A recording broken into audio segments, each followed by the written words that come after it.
સુરતની નવી સિવિલ હોસ્પિટલમાં આજે 88મું સફળ અંગદાન થયું હતું। સુરતના ઉલપાડ ખાતે રહેતા 47 વર્ષીય બ્રેઇનડેડ સંબારા કાલુ સવેનનના બ્રેઇનડેડ જાહેર થયા બાદ પરિવારજનો દ્વારા હૃદયસ્પર્શી નિર્ણય લઈને લીવર અને 2 કિડનીનું દાન કરવામાં આવ્યું હતું, જેના થકી 3 જરૂરિયાતમંદોને નવજીવન મળશે।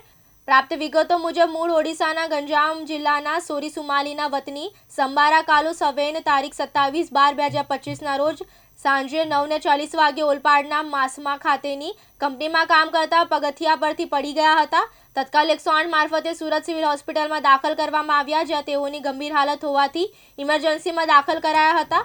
ત્યારબાદ વધુ સારવાર માટે આઈસીયુ શિફ્ટ કરીને સારવાર શરૂ કરવામાં આવી। તારીખ 30/12/2025ના રાત્રે ડોક્ટર RMO ડોક્ટર કેતન નાયક અને doctor Nilesh Kachhadiya, neurologist doctor જય પટેલ તથા ડોક્ટર કેયુ પ્રજાપતિની ટીમે તેમને બ્રેઇનડેડ જાહેર કર્યા હતા। પડી જવાને કારણે માથાના ભાગે ગંભીર ઇજાઓ થવાને કારણે બ્રેઇનડેડ થયા હોવાનું નિદાન થયું છે।